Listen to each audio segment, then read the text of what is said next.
আজকের এই ক্লাসে আমরা তোমাদের বিলাসী যে গল্পটি রয়েছে সেই গল্পটিকে একেবারেই সহজ ভাষায় অর্থাৎ আধুনিকের যে বোধগম্য ভাষা রয়েছে সেই ভাষায় এবং সম্পূর্ণ গল্পটিকে সুন্দরভাবে তোমাদের জন্য সংক্ষিপ্তভাবে উপস্থাপনা করেছি।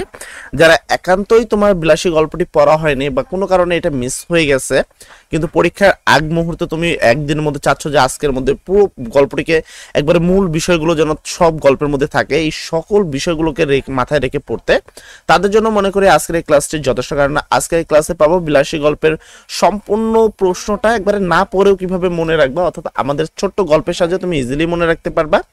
তারপরে থাকতে পারছে তোমাদের এখানে 100% কিছু 50টি এমসিকিউ প্রশ্ন, যেখানে সবচেয়ে গুরুত্বপূর্ণ যে 50টি এমসিকিউ প্রশ্ন রয়েছে সেই এমসিকিউ প্রশ্নগুলো তোমাদের জন্য থাকছে শেষের দিকে।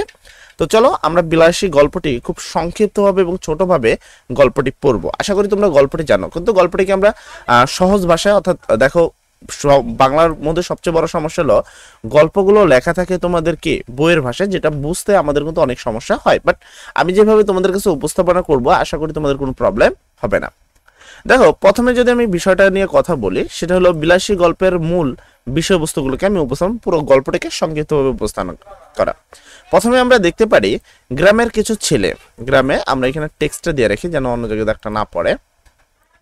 গ্রামের কিছু ছেলে স্কুলে যাওয়ার জন্য প্রতিদিন দুই ক্রোশ বলতে বোঝানো হয় কত, প্রায় 4 মাইল। বিষয়টা মনে রাখবা যে প্রশ্নে কিন্তু থাকতেই পারে যে কে গ্রামের ছেলেদের থেকে তাদের স্কুল কত দূরত্বে হেঁটে যেতে হয়। সেক্ষেত্রে উত্তরটা হবে কি 2 ক্রোশ, অথবা 2 ক্রোশ না হয়ে উত্তরটা এটাও হতে পারে প্রায় 4 মাইল। তাহলে কি গ্রামের কিছু ছেলে স্কুলে যাওয়ার জন্য প্রতিদিন 2 ক্রোশ বা 4 মাইল পথ হেঁটে যায়। তাদের জীবন খুব কঠিন, কারণ স্কুলে যাওয়ার পথে তাদের বর্ষায় কাদা এবং গ্রীষ্মে প্রচণ্ড গরম ও ধুলোর মধ্যে দিয়ে যেতে হয়। এই কষ্টের কারণে তাদের পড়াশোনার মনোযোগ দেওয়া কঠিন হয়ে পড়ে, লেখক বলেছেন। অর্থাৎ তুমি দেখো এই যে বিষয়টা রয়েছে, আমাদের যে একটা গ্রাম্য দৃশ্য রয়েছে সেই গ্রাম্য দৃশ্য কিন্তু লেখক এখানে উপস্থাপন করার চেষ্টা করেছে। যে আমরা যখন গ্রামে বসবাস করি তখন আমাদের কিন্তু বৃষ্টির দিনে এক হাঁটু কাদা পার হয়ে, অথবা যারা শহরে থাকে তারা হয়তো বা তাদের দাদা থেকে এই কথাগুলো শুনে থাকবা, যে কি এক আঁঠু কাদা দিয়ে কি করতে হয়, আমাদেরকে স্কুলে যেতে হয়, অনেক ক্ষেত্রে সাঁতার কেটে স্কুলে যেতে হয়। সেই বিষয়টা কিন্তু এখানে রয়েছে। এখানে সবচেয়ে বেশি ইম্পর্টেন্ট প্রশ্ন হলো যে 2 কোষ বা 4 মাইল, এই লাইনটা সবচেয়ে বেশি ইম্পর্টেন্ট।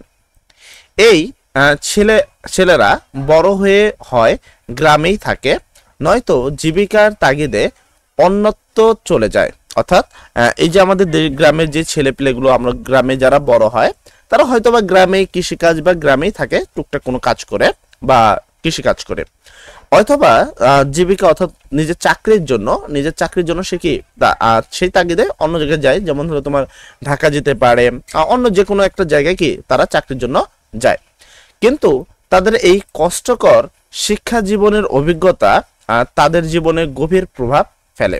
অর্থাৎ তারা যে কষ্ট করে এই যে শিক্ষা জীবনটা কি করছে সেটা কিন্তু তাদের মনে একটা বিশাল বড় একটা আঘাত আনে, এবং সেই কথাটা তারা কিন্তু কখনোই ভুলতে পারে না। এরপর আমরা মৃত্যু সঞ্জয় নামের একটি চরিত্রের সাথে পরিচিত হই।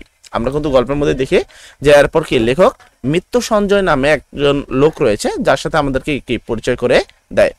সে গ্রামের একটি ছেলে যার বয়স অন্যান্য ছেলেদের চেয়ে বেশি, অর্থাৎ বয়সে সে অন্যান্য গ্রামের বা অন্যান্য বাচ্চাদের থেকে কি ছিল, অনেক বড় ছিল বা বয়সে বেশি ছিল। সে 3rd ক্লাসে পড়ে, অর্থাৎ থার্ড বলতে 3য় ক্লাসে, ঠিক আছে, সে 3rd ক্লাসে পড়ে, কিন্তু কখনোই তার ক্লাস পরিবর্তন হয় না, ঠিক আছে। অর্থাৎ সে কখনোই তোমার পাশ করে না বা সে কখনোই ক্লাসটা কি হয় না, তার পরিবর্তন হয় না। মৃত্যু সঞ্জয়ের পরিবারের কেউ নেই, শুধু, অর্থাৎ মৃত্যু সঞ্জয় হলো এতিম, মৃত্যু সঞ্জয়কে এতিম, তার পরিবারে কিন্তু একান্ত কেউ নেই, শুধু তার একটি বড় আম কাঁঠালের বাগান এবং পোড়া বাড়ি আছে। তার মানে মৃত্যু সঞ্জয়ের কি কি রয়েছে, মৃত্যু সঞ্জয়ের রয়েছে একটা কি, তার পিতা মাতা তো কেউ নাই, অর্থাৎ সে হলো সম্পূর্ণভাবে কি এতিম একটা ছেলে, যে ছিল গ্রামের একটি কি গ্রামের ছেলেদের থেকে কিছুটা বয়স তার বেশি ছিল, সে 3rd ক্লাসে পড়তো, তাই না।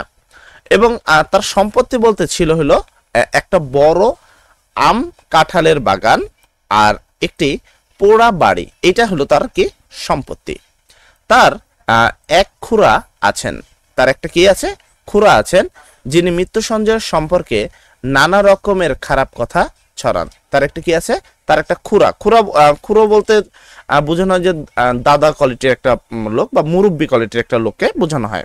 তার এক খুড়া আছেন যিনি কি মৃত্যু সঞ্জয়ের সম্পর্কে নানা রকমের খারাপ কথা মানুষের কাছে ছড়ায়, অর্থাৎ তার বিষয় কি গীবত, এই ধরনের কথাগুলো বলে, যেন কি সবাই মৃত্যু সঞ্জয়কে কি বলে, মানে খারাপ ভাবে। এটা কিন্তু আমরা গল্পের মধ্যে দেখি। মৃত্যু সঞ্জয় নিজে রান্না করে খায় এবং আমের মৌসুমে বাগান থেকে আয় করে তার খরচ চালায়। অর্থাৎ মৃত্যু সঞ্জয় দেখো তার কিন্তু সাশ্রয় বলতে কিছু নেই, তার শুধুমাত্র ছিল কি একটি বড় আম কাঁঠালের একটি বাগান ছিল। সেই বাগান থেকে, মানে এই যে মৃত্যু সঞ্জয় যে আম কাঁঠালের যে বাগানটি আছে, তাই না, এই বাগান থেকে বছরে কি যে আমগুলো বা কাঁঠালগুলো হয়, সেই আম কাঁঠালগুলো সে কি করে, বিক্রি করে, করে তার কি তার পারিবারিক খরচ বা তার যে একটা খরচ আছে বার্ষিক, সেই খরচটা সে চালায়। তার মানে মৃত্যু সঞ্জয় জীবিকা নির্বাহের জন্য কি করে, তার বাগান থেকে আয়কৃত মৌসুমে যে আমগুলো রয়েছে সেগুলো বিক্রি করে তার জীবনযাত্রা চালায়। একদিন মৃত্যু সঞ্জয় খুব অসুস্থ হয়ে পড়ে। মৃত্যু সঞ্চয় কি হয়, অনেক অসুস্থ হয়ে পড়ে। গ্রামের লোকেরা ভাবে সে মারা যাবে, কিন্তু মালোপাড়ার এক বুড়ো সাপুরে, মালোপাড়া কোন বুড়োটাকে কোথায় ছিল ভালো করে দেখো, এখানে বলা হয়েছে যে সে অসুস্থ ছিল এবং কিন্তু কি মালোপাড়ার এক বুড়ো, তাহলে যে বুড়ো আছে যে হলো সাপুরে, তাহলে সাপুরের বাড়িটা কোথায়, সাপুরের বাড়িটা হলো মালোপাড়ার, ঠিক আছে, মালোপাড়া, তার বাড়িটা কিন্তু মালোপাড়ায়। তাহলে মালোপাড়ার এক বুড়ো সাপুরে এবং তার মেয়ে বিলাসী মৃত্যু সঞ্জয়ের সেবা করে তাকে বাঁচিয়ে তোলে। তার মানে দেখো বিলাসী কে ছিল, বিলাসী কে ছিল, বিলাসী ছিল কিন্তু এই যে এখানে তুমি যদি ভালো করে খেয়াল করো, এই বিলাসী ছিল হলো তোমার মালোপাড়ার এক বুড়ো সাপুরের কি কন্যা ছিল। বিলাসী ছিল কে, মালোপাড়ার এক বুড়ো সাপুরের কি ছিল, কন্যা ছিল। বিষয়টা ভালো করে মনে রাখবে, এই প্রশ্নটা কিন্তু প্রচুর পরিমাণে আসে এবং আমরা 50টা নৈবেদিক প্রশ্নের মধ্যে এই প্রশ্নটা দেখেছি, কেননা এই প্রশ্নটা বিগত সালে সবচেয়ে বেশি বার আসছে। যে বিলাসী কে, বিলাসী হলো মালোপাড়ার এক বুড়ো সাপুরের কন্যা, ঠিক আছে, এই বিষয়টা মাথায় রাখবা। বিলাসী দিন রাত মৃত্যু সঞ্জয়ের পাশে থেকে তার যত্ন করে। একদিন গল্পের লেখক কথক যিনি গল্পটি বলছেন মৃত্যু সঞ্জয়কে দেখতে যান, মানে হলো এখানে লেখকের কথা বলেছে, গল্পটি লিখেছে কে, শরৎচন্দ্র চট্টোপাধ্যায়। তো শরৎচন্দ্র চট্টোপাধ্যায় একদিন কি মৃত্যু সঞ্জয়কে দেখতে যান। সেখানে সে দেখে মৃত্যু সঞ্জয় এখনো দুর্বল কিন্তু বেঁচে আছে। বিলাসী তার শিউরে বসে পাখা নাড়ছে। কোথায়, শিউরে, বিলাসী তার শিউরে বসে কি নাড়ছে, পাখা নাড়ছে, অর্থাৎ মাথার কাছে, শিউরে বলতে এখানে বোঝানো হচ্ছে মাথার কাছে, ঠিক আছে, মাথার কাছে বসে কি পাখা নাড়ছে। কথক বুঝতে পারে বিলাসী কঠোর পরিশ্রম এবং সেবার কারণেই মৃত্যুঞ্জয় বেঁচে আছে। তাহলে কি মৃত্যুঞ্জয় বেঁচে থাকার উপরে সবচেয়ে বড় অবদান হলো বিলাসীর কঠোর পরিশ্রম এবং সেবার মাধ্যমেই কিন্তু মৃত্যুঞ্জয় কি হয়েছে, মৃত্যুঞ্জয় তোমার কি বেঁচে আছেন, ঠিক আছে। মৃত্যুঞ্জয় এবং বিলাসীর বিয়ে হয়। এর পরবর্তী আমরা ঘটনাতে দেখি, এরপরে আরো কিছু ঘটনা রয়েছে যেগুলো কিন্তু গুরুত্বপূর্ণ নয়, কারণ আমরা সংক্ষিপ্তভাবে গল্পটিকে সুন্দরভাবে পড়বো।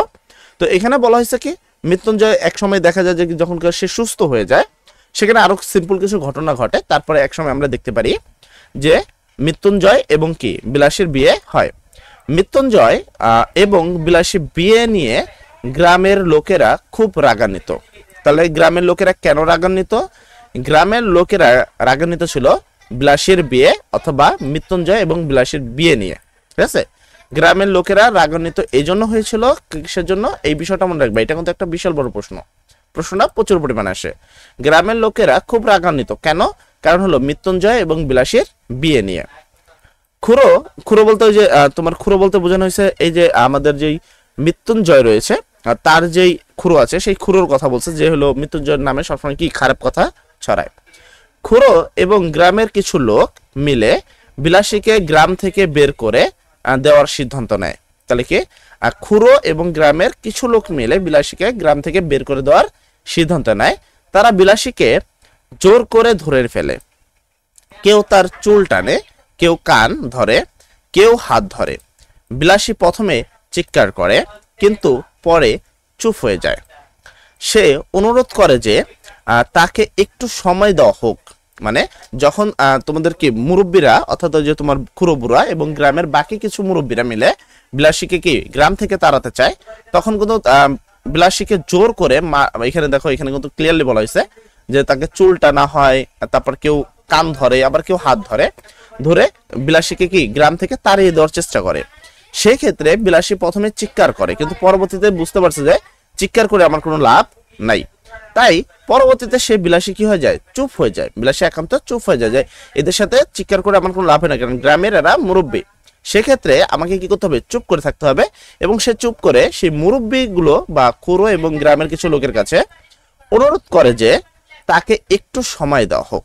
তাকে কি করা হয়, একটু সময় দেওয়া হোক, যাতে তারা কি সেই বিষয়টা গুছাতে পারে, যাতে সে রুটিগুলো ঘরে রেখে আসতে পারে। তাহলে এখানে বিষয়টা হলো বিলাসী কেন সময় চেয়েছিল, বিলাসী সময় চেয়েছিল রুটিগুলোকে ঘরে রেখে আসতে পারে।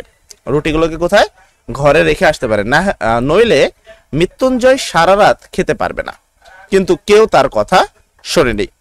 তাহলে দেখো গ্রামের লোকের কাছে বিলাসী কেন সময় চেয়েছিল, গ্রামের লোকের কাছে বিলাসী কেন সময় চেয়েছিল, যেন সে কি করে পারে, রুটি ঘরে রেখে আসতে পারে, যেন সে কি গ্রামে ঘরে কি রুটি রেখে আসতে পারে, না হলে মৃত্যুঞ্জয় সারা রাত খেতে পারবে না।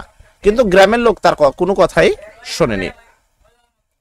মৃত্যুঞ্জয় যিনি কখনো অসুস্থ এবং ঘরের মধ্যে আটকে পড়ে আছে, কে, মৃত্যুঞ্জয় যিনি তখনও অসুস্থ ছিলেন যখন এই ঘটনাগুলো ঘটে।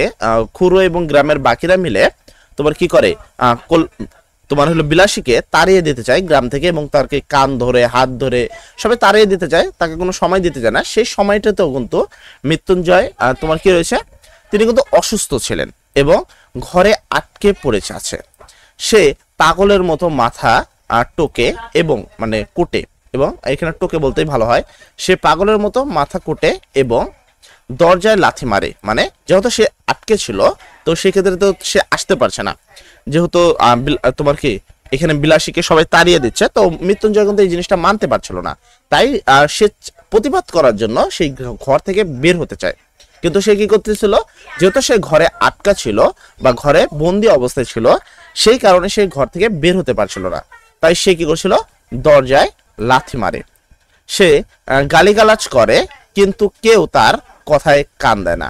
তার মানে কি, সে যখন লাথি দিল, তারপর যখন কাজ হলো না, তখন সে মুরব্বীদের বা খুড়োদেরকে গালাগালি করলো, গালিগালাজ, কিন্তু তাতেও কোনো লাভ হয়নি, তার কথায় কেউ কান দেয়নি। গ্রামের লোকেরা বিলাসীকে জোর করে টেনে নিয়ে যায়। গল্পের কথক যিনি মানে গল্পের কথক বলতে হলো শরৎচন্দ্র চট্টোপাধ্যায়, এই দৃশ্যটি দেখে কান্না পায়, কিন্তু সে কিছু করতে পারে না। তার মানে কি, সে কিন্তু কিছু করতে পারলো না। অর্থাৎ যেহেতু তোমার লেখক বাইরে থেকে এসেছিল, তো সে গ্রামের মুরব্বীদের উপরে কিন্তু কখনোই কিছু করা যায় না। যখন একটা গ্রামে বিচার বা কিছু হয়, বা মুরব্বীরা যখন কোনো কিছু করে, সেক্ষেত্রে যুবক কমিটি বা অন্যরা সেই জায়গায় কিন্তু বাধা প্রদান করা সম্ভব হয় না, কেননা পুরো গ্রাম তাহলে তাদের বিরুদ্ধে চলে যাবে। যার কারণে শরৎচন্দ্র চট্টোপাধ্যায় এই দৃশ্য দেখে কান্না পেয়ে গেছে, চোখে জল এসে গেছে, কিন্তু সে সেখানে কিছু করতে পারেনি। গ্রামের লোকেরা মনে করে যে মৃত্যুঞ্জয়ের মৃত্যুঞ্জয়ের কি অন্নপাপ, অর্থাৎ বিলাসীর হাতে ভাত খাওয়া, এটাকে বলা হয় অন্নপাপ। অন্নপাপ বলতে এখানে বোঝানো হয়েছে কি, বিলাসী যে তাকে যে ভাত খাওয়াচ্ছে, এইটা হলো মৃত্যুঞ্জয়ের জন্য কি একটা অন্ন পাপ। এই কথাটা ভালো করে মনে রাখবো, অন্নপাপ বলতে কি বোঝানো হয়েছে। গ্রামের লোকেরা মনে করে যে মৃত্যুঞ্জয়ের অন্নপাপ অর্থাৎ হলো বিলাসীর হাতে ভাত খাওয়া, এর কারণে এই সব ঘটনা ঘটেছে। তারা মনে করেন বিলাসীকে গ্রাম থেকে বের করে দেওয়াটাই ঠিক কাজ। তারা মনে করে মৃত্যুঞ্জয়ের সাথে বিলাসীর বিয়ে এবং তার হাতের ভাত খাওয়ার অমার্জনীয় অপরাধ।